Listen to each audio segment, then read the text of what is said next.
사도행전 4장 13절에서 14절까지 말씀입니다. 한 목소리로 봉독하겠습니다. 그들이 베드로와 요한이 담대하게 말함을 보고 그들을 본래 학문 없는 범인으로 알았다가 이상히 여기며 또 전에 예수와 함께 있던 줄도 알고 또 병 나은 사람이 그들과 함께 서 있는 것을 보고 비난할 말이 없는지라. 아멘. 기도하겠습니다. 하나님, 이 뜨거운 여름날에 하나님 전에 나왔습니다.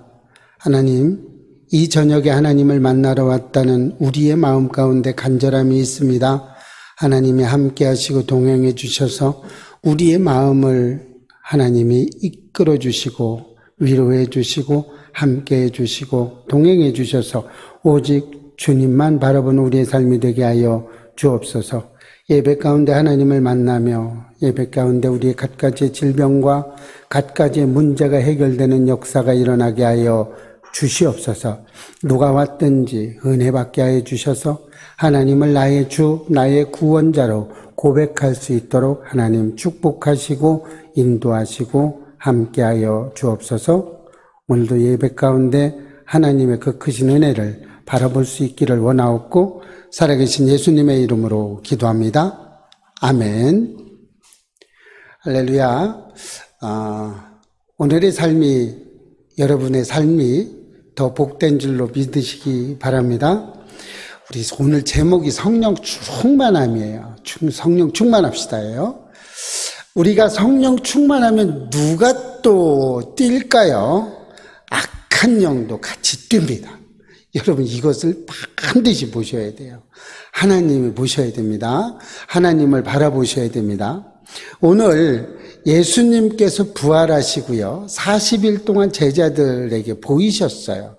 그러고요, 예수님이 부활하신 예수님이 말씀하십니다. 오직 성령이 너희에게 임하시면 너희가 권능을 받고 예루살렘과 온 유대와 사마리와 땅끝까지 이르러 내 증인이 되리라. 이렇게 말씀하시고 하늘로 들러 올라가셨어요. 많은 사람들이 봤죠. 이후로 12제자 중에서 예수를 판 가룟 유다는 12제자에서 제외가 됩니다. 그리고 가룟 유다를 대신해서 마띠아가 12제자로 세워졌습니다. 이렇게 하나님은 누가 못하면 다른 사람을 들어 써서 어쨌든 12제자, 한 클래스, 한만 거를 만들어 간다는 겁니다. 여러분, 저는 그래서 날마다 하나님께 매달려 있으려고 노력하는 것 중에 하나가 여기에 있습니다. 왜 그러냐면요, 예배교회의 담임 목사로 저를 세웠지만 제가 하나님을 온전히 따라가지 못하면 세상적으로 따라가고 세상과 짝하고 세상과 의지에 간다면 언제든지 예배교회의 담임 목사는 바뀔 수 있다는 겁니다. 하나님은 이렇게 하세요. 누가복음 19장에 보면 예수님께서 예루살렘에 입성하실 때 아무도 타보지 못한 나귀 새끼를 끌고 오라고 그렇게 하셨어요. 그래서 그 나귀 새끼에 그 끌고 온 나귀 새끼 위에 자기 겉옷을 벗어서 깔기도 하고요. 그 위에 걸쳐놓기도 하고요. 또 종려나무가지를 길바닥에 깔고 입성하셨어요.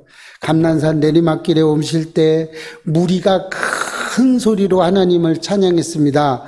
찬송하리다다 주의 이름으로 오시는 왕이여, 하늘에는 평화요 가장 높은 곳에는 영광이로다 라고 이렇게 소리질러 얘기했어요. 소리질러 찬양했어요. 백성들이 아우성거렸어요.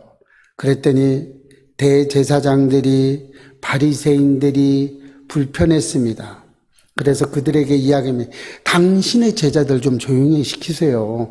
당신의 제자들 좀 책망하세요. 좀 뭐라고 좀 하세요. 너무 시끄럽습니다. 이렇게 바리새인들과 악의 세력들이 이야기합니다. 그러자 하나님이 이야기합니다. 뭐라고요?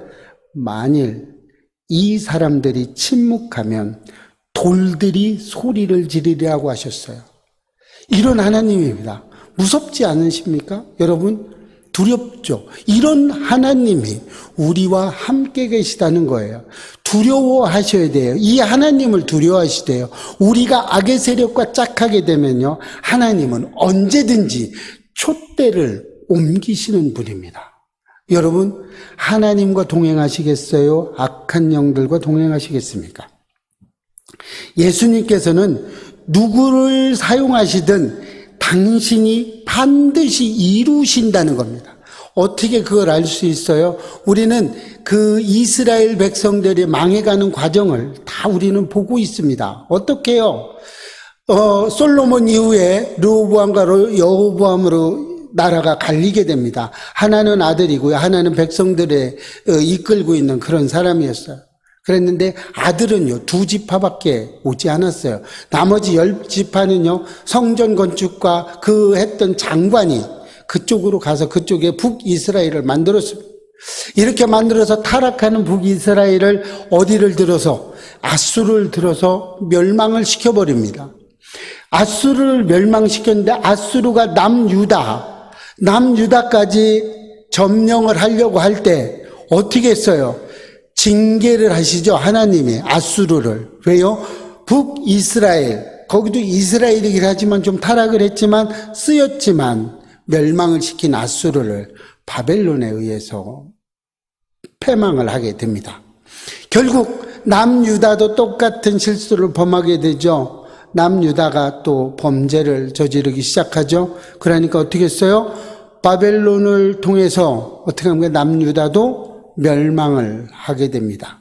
이렇게 남유다를 멸망한 이 바벨론은 다시 하나님이 징계를 내려서 페르시아를 통해서 멸망을 시키죠. 그리고 어떻게 합니까? 페르시아를 통해서 다 원상복귀를 시켜주죠. 성전 건축이 그때 되는 겁니다. 여러분, 이렇게 되는 거예요. 하나님은요, 당신이 하고 싶은 것, 당신이 이루시고 싶으신 것을 반드시 이루어 가시는 분이시라는 겁니다. 우리 예배교회 또한 세상과 짝하고 진다면은요, 반드시 하나님은 촛대를 옮겨서 담임 목사를 바꾸실 겁니다. 이런 거예요. 12제자 가룟 유다가 예수님을 배신했습니다. 배신한 가룟 유다를 가지고 많은 사람들이 전전긍긍합니다. 그도 예수님의 쓰임받는 사람이었지 않느냐. 그런데 왜 그렇게 됐느냐. 여러 가지 설들이 많이 있습니다. 우리는 그것에 가룟 유다가 천국에 갔다는 사람도 있고 뭘 하는데, 분명한 것은요, 스스로 목숨을 끊은 사람은 결단코 천국에는 가지 못했을 거라고 저는 보고 있습니다. 왜요? 생사화복을 주장하시는 분이 하나님이시라는 걸 결단코 잊지 않으시기를 부탁합니다. 이렇게 했을 때 12제자로 만드는 마띠아를 뽑기 전에요, 바사바라고 하는 사람이 있었어요. 별명은 우스도라고 하는 요셉이죠. 이 사람과 둘이 나왔습니다. 12제자 속에. 그랬는데 하나님은요, 제비뽑기를 합니다. 제비뽑기가 잘못된 게 아니에요. 하나님의 방법입니다. 제비뽑기를 해서 마띠아가 되게 되죠. 이렇게 됐습니다. 우리는 이렇게 하나님의 일들을 이루어가는 줄로 믿으시기 바랍니다. 이렇게 했을 때 그 다음에 이제 어떻게 했냐, 오순절날이 이르렀어요. 사도행전 2장 2절에서 5절 보면 호련히 하늘로부터 급하고 강한 바람 소리가 있어 그들이 앉아 온 집에 가득하며 마치 불의 혀처럼 갈라지는 것들이 그들에게 보여 각 사람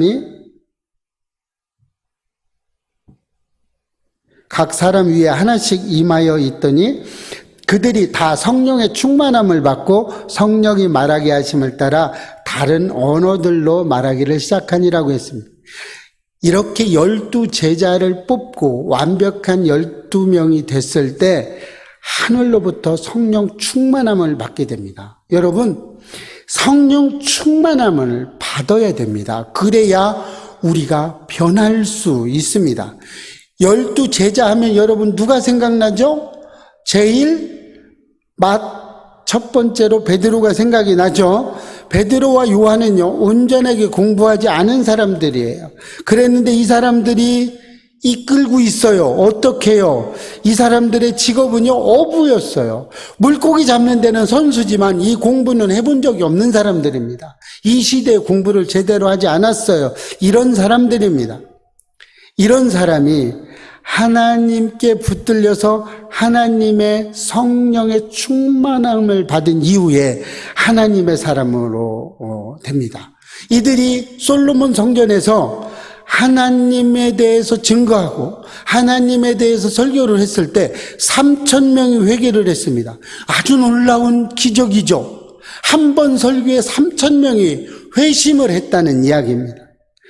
성령 충만함을 받은 베드로와 요한은요, 나면서부터 걷지 못한 안질뱅이가 성전 미문에서 구걸하는 것으로 봤습니다. 그래서 뭐라고 이야기합니까? 은과 금은 내게 없거니와 내게 있는 이것을 내게 주노니 나사렛 예수 그리스도 이름으로 일어나 걸으라고 이야기했어요. 이렇게 선포했습니다. 어떤 거예요? 내가 돈은 너에게 줄 게 없어. 내가 가지고 있는 게 누구예요? 예수 그리스도, 하나님, 성령 하나님을 내가 가지고 있다는 겁니다. 성령 하나님의 이름으로, 내 이름이 아닙니다. 여러분, 목사가 아무리 잘해도 목사가 잘하는 거 아니에요. 목사를 들어 써서 하나님이 들어 쓰시는 줄로 믿으시기 바랍니다. 목사를 뒤에 뜨지 마세요. 목사 띄워놓고 목사를 막 우상화시키고 보면요, 너무 안타까운 것 중에 자칭 예수 그리스도가 54명이 한국에 존재를 합니다. 그런데 자칭 예수라고는 하지 못하지만 예수님으로 불리워지는 목사들이 너무나 많습니다. 여러분 조심하셔야 됩니다. 우리는 목회자, 목사들은요, 그냥 도구일 뿐이에요. 아무것도 아니에요. 베드로, 요한도요, 그냥 도구일 뿐이에요. 누가? 예수 그리스도만 영광 받으시면 되는 줄로 믿으시기 바랍니다. 이렇게 선포를 하고 손을 잡아 이끌었을 때 발과 발목에 힘을 얻어서 뛰어놀았어요. 그리고 베드로와 요한을 따라 성전으로 들어갔습니다. 성령 충만함을 받으면요, 불가능은 없어요. 불가능이란 있을 수 없습니다. 이렇게 선포해서 안진뱅이, 나면서부터 안진뱅이였던 걸 다 알고 있었어요. 거기에서 설교를 또 했습니다. 이때 5,000명이 또 일어났어요. 회심을 했어요. 하나님 앞으로 돌아왔습니다. 그러나 이렇게 8,000명이 순식간에 회심을 하고 돌아왔지만 이들은 하나님을 만나서 돌아온 게 아니죠. 표적을 본 까닭에 하나님으로 돌아온 것처럼 보였습니다. 여러분, 기적이라는 것은요, 우리 앞에서만 기적이라는 것이 있죠. 하나님 앞에서는 기적이라고 할 수 없습니다. 그러나 8,000명이 회심하고 돌아왔다는 것은 우리에게 굉장히 큰 이슈가 되는 것만은 분명합니다. 그러나 예수의 부활을 믿지 않았던 사두개인과 제사장들이 성전 맡은 자들 예수의 부활이 있다고 가르치는 것을 싫어했겠죠. 왜요? 부활이 없는데 부활이 있다고 이야기를 하고 있습니다.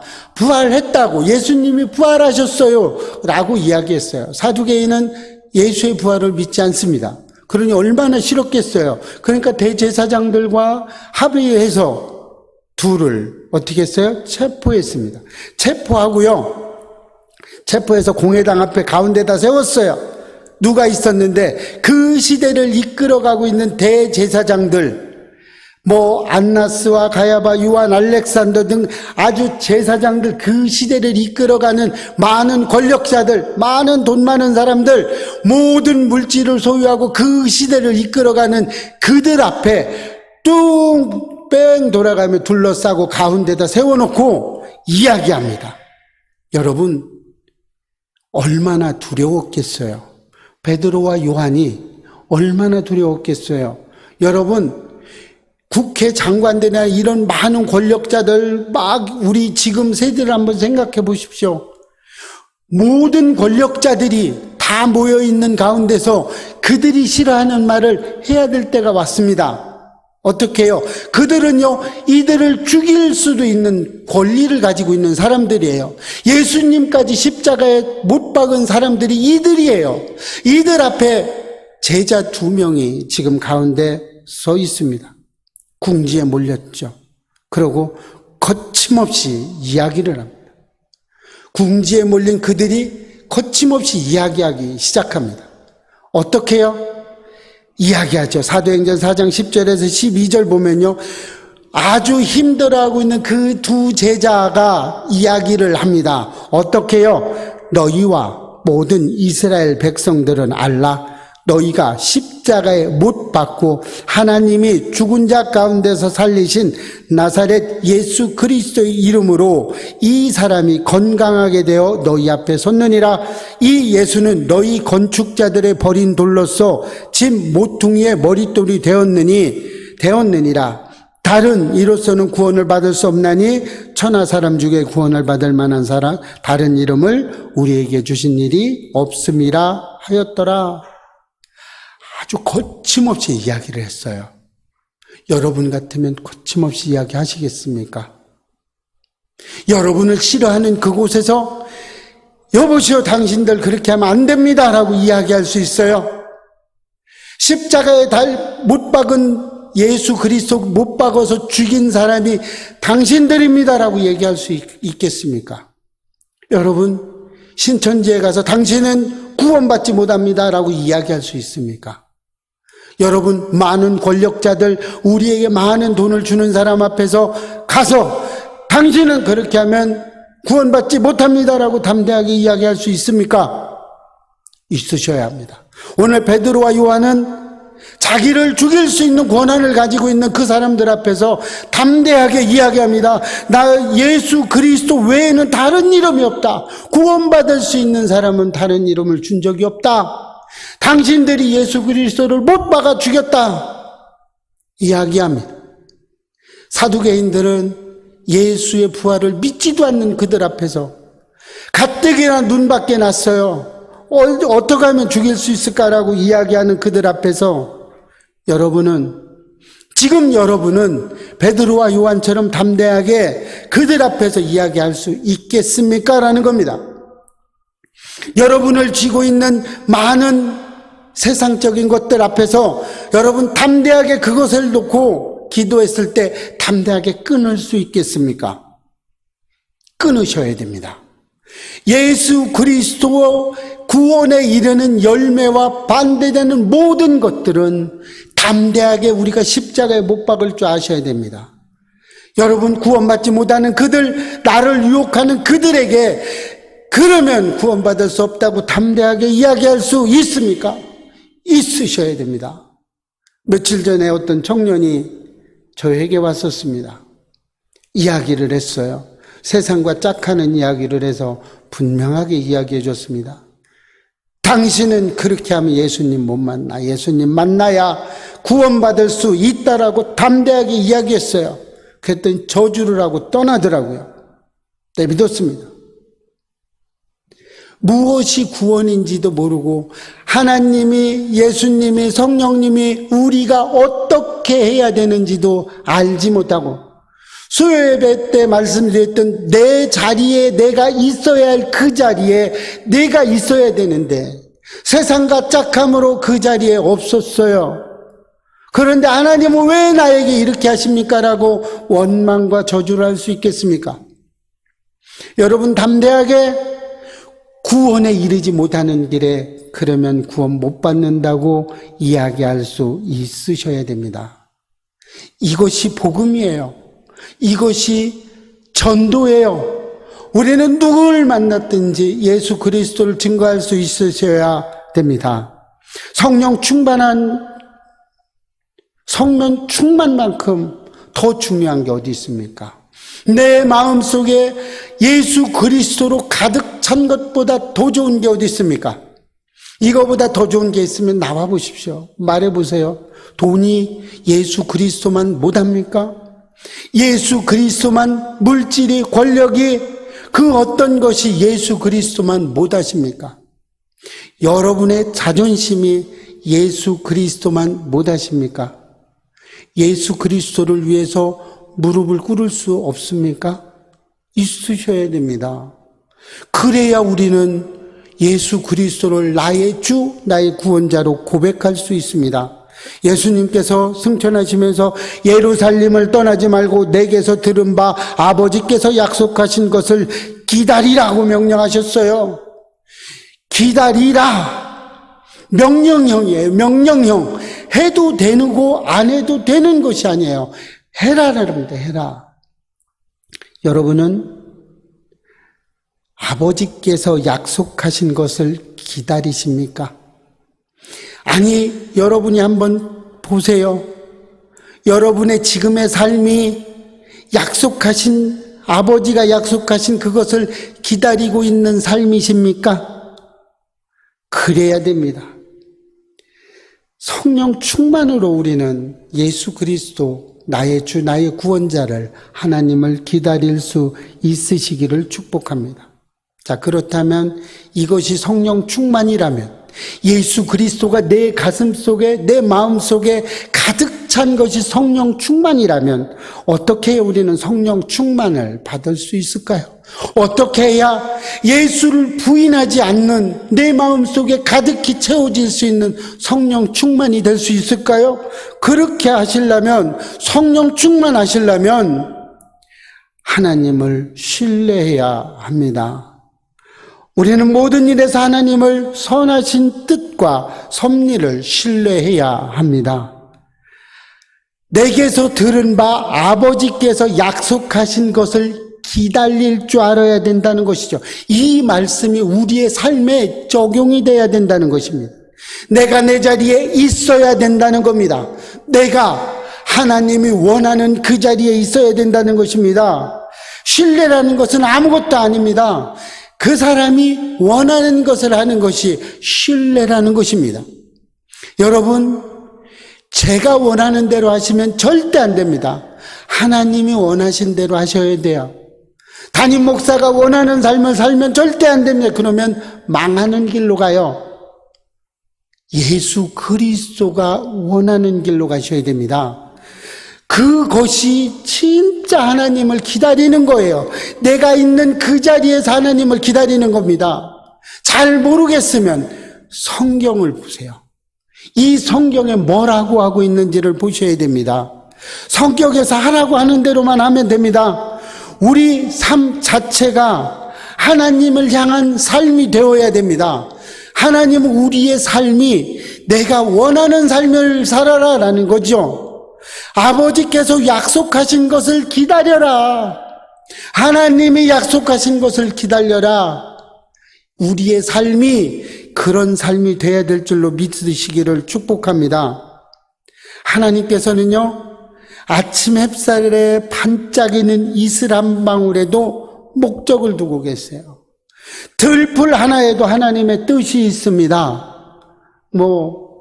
그럼 하물며 우리에게 하나님의 뜻이 없겠습니까? 우리에게 얼마나 많은 뜻을 하나님은 가지고 계시겠습니까?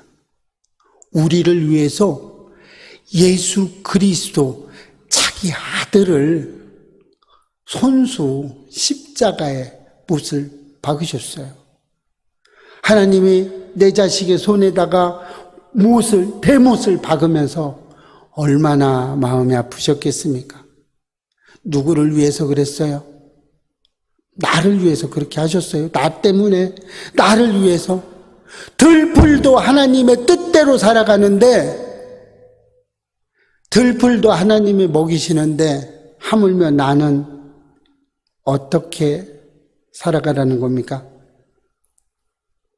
이 세상에서 가장 비참한 삶은요, 구원받지 못하는 거예요. 구원받지 못하는 것은요, 영혼을 잃어버린 것과 똑같습니다. 여러분, 지금 여러분의 삶이 구원받지 못한 삶을 살고 계시다면 지금 이 시간부터 구원받은 삶을 살아가시기를 축복합니다. 이렇게 살아야 돼요. 하나님은 이렇게 기다립니다.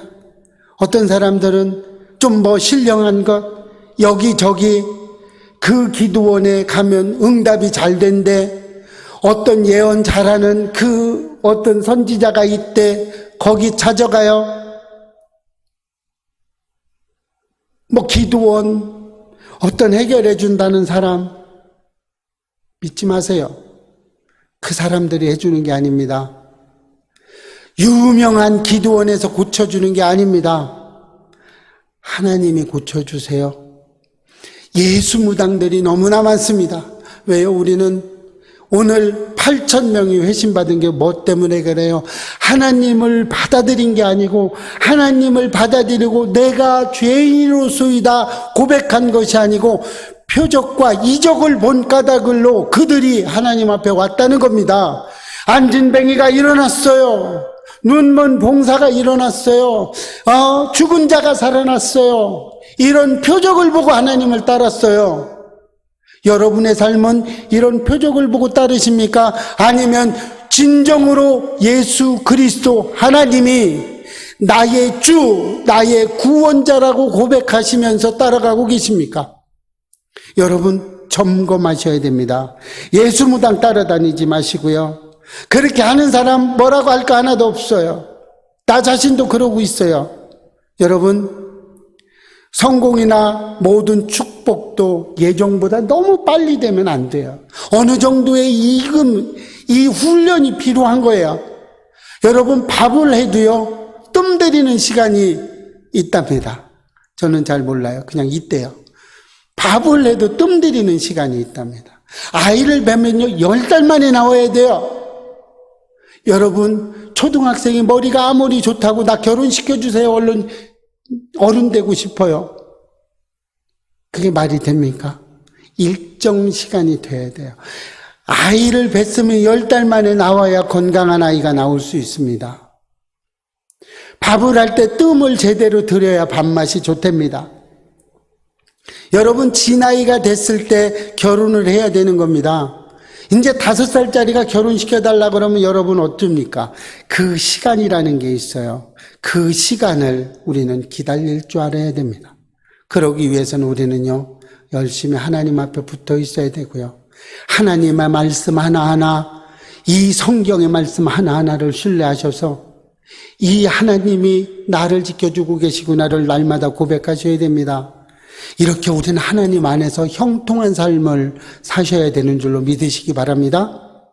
두 번째, 우리가 성령 충만하기 위해서는요 하나님께 헌신할 때 여러분 너무나 성령 충만해질 수 있습니다.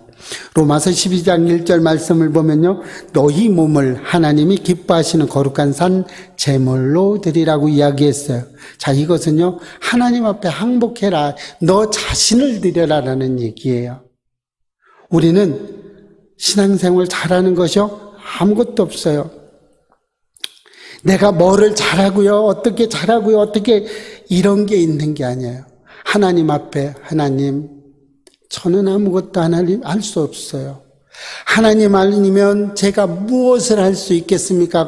두 손 번쩍 들고 천부여 의지 없어 손 들고 옵니다 했을 때 신앙생활 잘하는 겁니다. 이게 잘하는 거예요.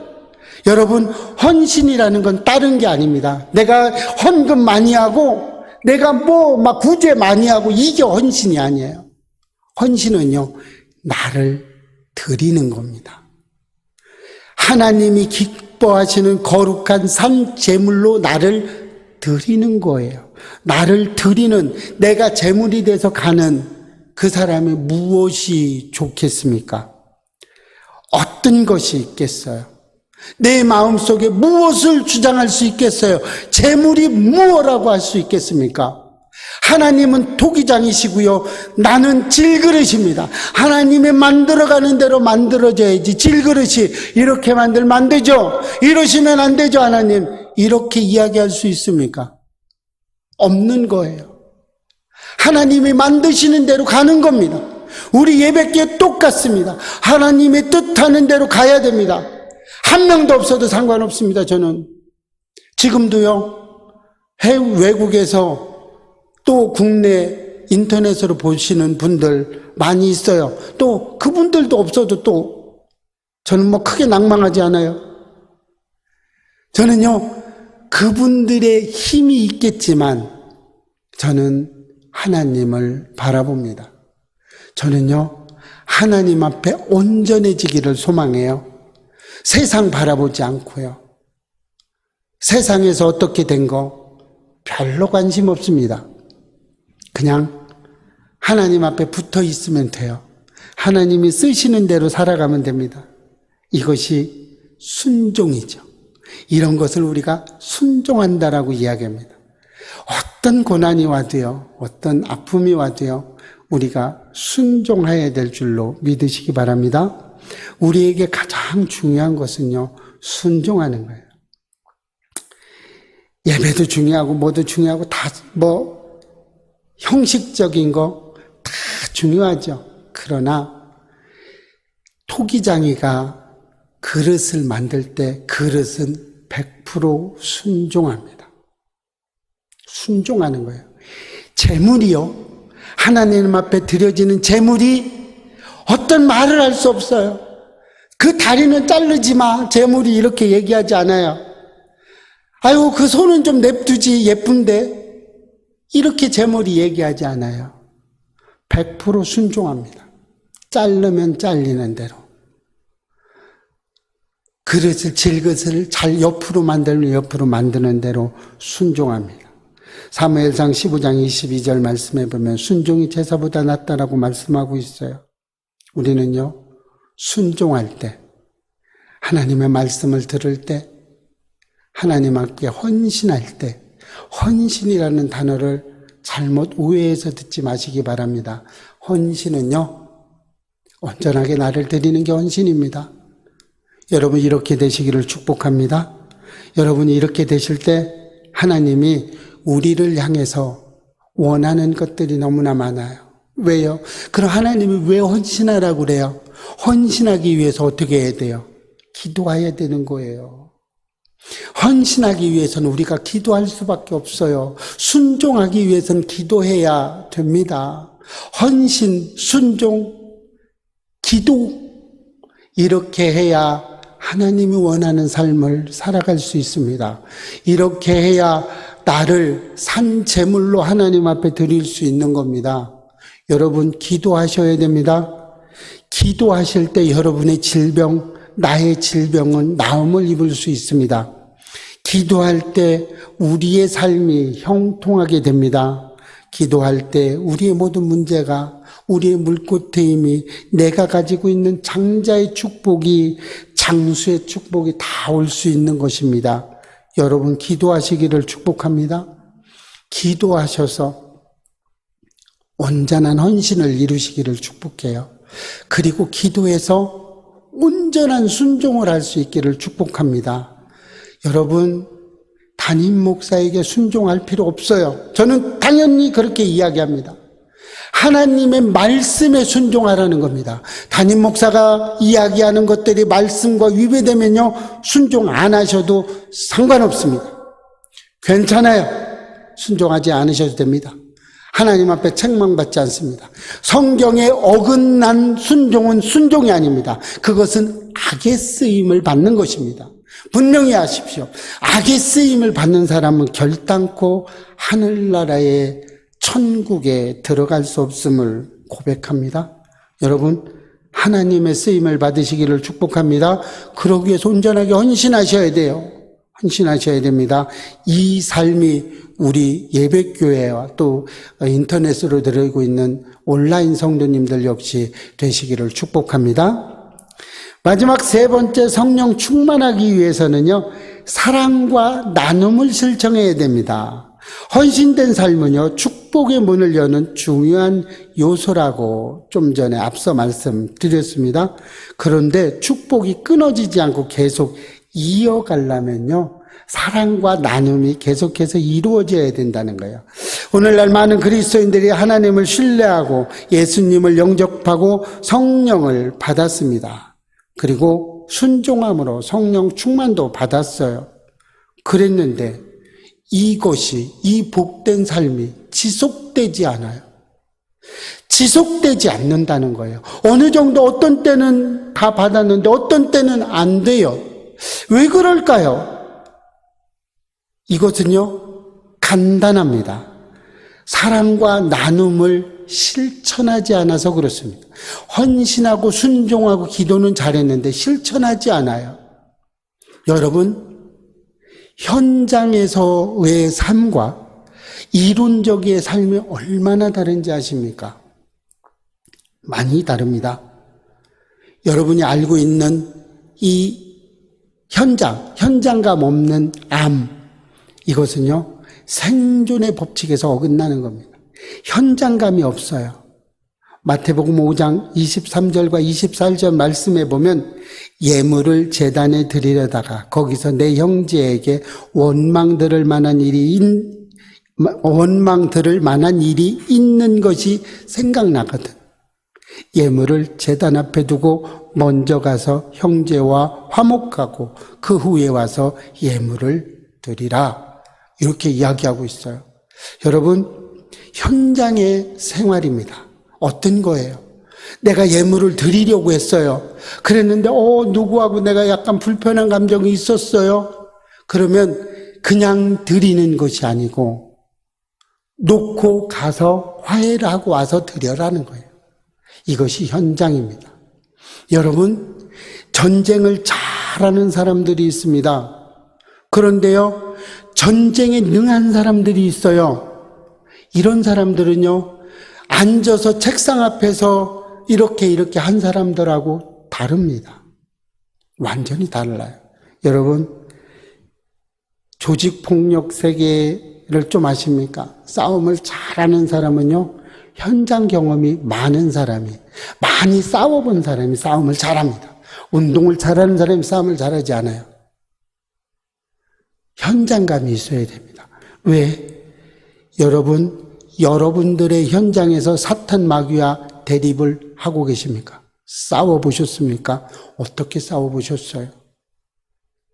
오늘 베드로와 요한이요, 자기를 죽일 수도 있는 바리새인들, 사두개인들, 대제사장들이, 권력자들이 다 있어요. 거기에서 담대하게 당신들이 예수 그리스도를 십자가에 못 박아 죽였습니다라고 얘기할 수 있습니까? 그게 현장입니다. 여러분의 삶 속에 그 현장감이 있으셔야 된다는 겁니다. 30년을 교회를 다녔는데 회사 사람들이 아무도 몰랐대요. 30년 동안 몰랐대요. 현장감이 있는 겁니까? 여러분에게 사탄의 유혹이 왔을 때 여러분 어떻게 담대하게 이야기합니까? 담대하게 그것을 아니다라고 이야기할 수 있습니까?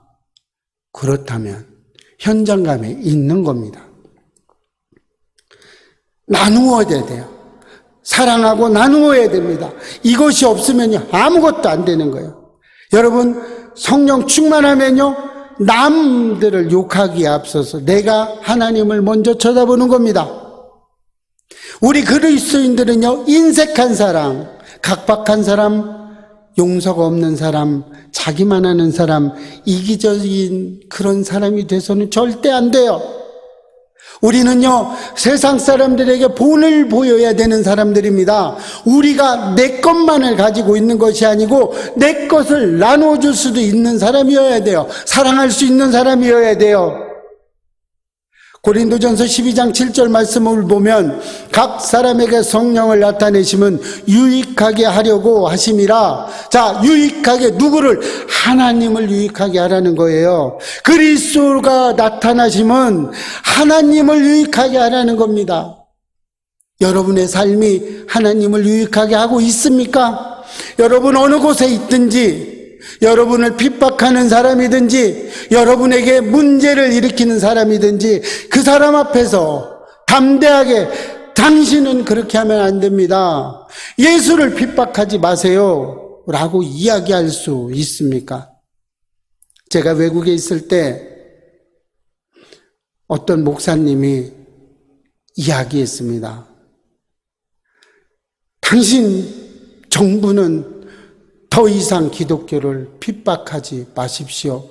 하나님의 징계가 있을 겁니다 라고 담대하게 이야기하고요, 감옥으로 갔습니다. 여러분, 그게 현장이에요.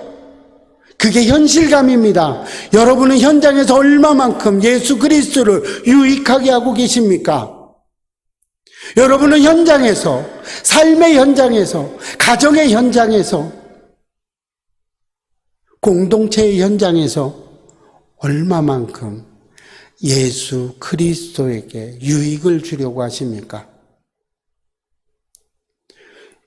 여러분이 사람의 눈치를 보며, 어떤 권력의 눈치를 보며, 그 사람의 어떤 안위의 눈치를 보면서 하고 싶은 말 꾹꾹 참아가면서 저렇게 하면 안 되는데라는 마음속으로만 생각을 하시면서 결국 그 얘기 한마디도 못하고 맞아요 하고 박수치고 온 적은 없습니까? 그게 현장에서의 삶의 타협이라고 볼 수 있습니다. 여러분, 성령 충만해야 돼요. 성령 충만하지 않으면요, 우리는 언제든지 넘어질 수 있습니다. 저도 별 수 없는 인간 중에 하나예요. 저도 실수 무지무지합니다. 저도 세상 사람들 마냥 어떤 때 막 욕도 하고 싶고요. 어떤 때 막 그럴 때 있어요. 고백하지만 제가 혼자 참을고 가다가 어떤 때는 막 욕을 할 때도 있어요. 너무 속이 시원해요, 욕을 하고 나면. 그런데 그 욕은 계속해서 내 머릿속에서 되뇌이고 있어요. 그래서 회개한 적이 많습니다. 여러분, 삶의 현장에서 반드시 성령 충만할 수밖에 없는 현장을 이제는 좀 이해가 되십니까? 이제는 여러분 성령 충만해서 하나님을 부인하지 않고 내가 있는 자리에서 아닙니다 라고 이야기할 수 있으시기를 축복합니다. 성령 충만하기 위해서는요, 하나님을 철저하게 신뢰하셔야 됩니다. 성령 충만하기 위해서는요, 하나님의 말씀에 최대한 순종하고 헌신하셔야 됩니다. 성령 충만하기 위해서는 사랑과 나눔을 실천함으로써 언제나 우리가 성령 충만함을 받아서 하나님을 부인하지 않는 우리의 삶이 되셔야 됩니다. 그래서 하나님을 나의 주, 나의 구원자로 날마다 고백하시는 저야 여러분 되시기를 주의 이름으로 축복합니다. 기도하겠습니다. 하나님 감사합니다. 성령 충만할 수 있는 방법을 알려주심에 감사합니다. 성령 충만하기 위해서 하나님을 신뢰하고 헌신하며 사랑과 나눔을 실천할 수 있도록 은혜 주심에 감사합니다. 이 감사가 끊어지지 않도록 축복하여 주시옵소서. 감사드리옵고 예수님의 이름으로 기도합니다. 아멘.